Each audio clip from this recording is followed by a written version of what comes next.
Kakulangan sa guro at silid-aralan, problema pa rin sa pagsisimula ng senior high school sa susunod na pasukan. Magibalita tayo live kay Joan Ponsoy. Joan! CJ, isa lamang yung ipinapatayong gusali sa aking likuran bilang paghahanda nga sa senior high school dito sa Pangasinan National High School. Enero pa ngayong taon na umpisahan ang proyekto pero ikatlong buwan na ngayong taon ay nananatiling pundasyon pa lamang itong nagagawa. Isa nga ito sa kinakailangang habulin na matapos bago pang pasukan para sa mga mag-grade 11 dito sa nasabing paaralan. Halos 29,000 mag-aaral ang projected number of students ng Schools Division Office 1 ng Pangasinan para sa implementasyon ng grade 7 ngayong school year 2016-2017. Katumbas ito ng projected number of target teachers na mahigit 700. Ibinase ito sa early online registration ng mga grade 10 students, Oktubre noong nakaraang taon. Nagkaroon na po kami ng career advocacy program sa mga bata para at least makapamili sila ng maayos kung anong track, anong strand ang kanilang i-enroll.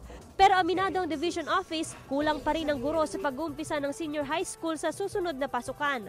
Pwede naman may mga cross-teaching na yung mga nagtuturo ng junior high ay pwede pa rin magturo ng senior high. Posible rin naman magpatupad ng shifting sa klase sa susunod na pasukan para sa senior high dahil hindi pa tapos ang konstruksyon ng mga karagdagang school building. Sa Pangasinan National High School, inaasahan na sa Hulyo pa matatapos ang 9 na classroom. Ang 18 classroom na para sa mga grade 7 sa Oktubre pa matatapos. Gagawa kami ng shifting of schedule ng mga estudyante para hindi ma-accommodate lahat ng mga estudyante na sa loob ng classroom magkaklase. Maaga na rin umanong naipaliwanag sa mga estudyante ang mga problema at asang sitwasyon sa susunod na pasukan. Importante, matutukan po yung grade 11 kasi syempre bago po. Curious din po kami sa mangyayari sa next 2 years na high school po na stay na.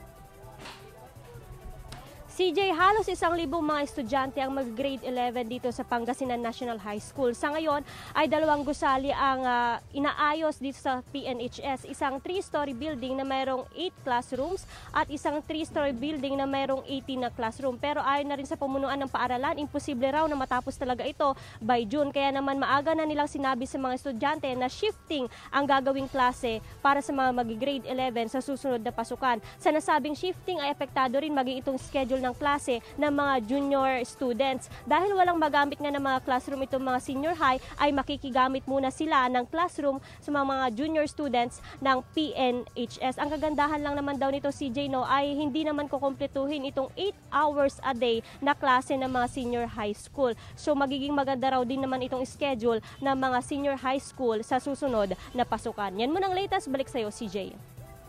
Maraming salamat, Joan Ponsoy.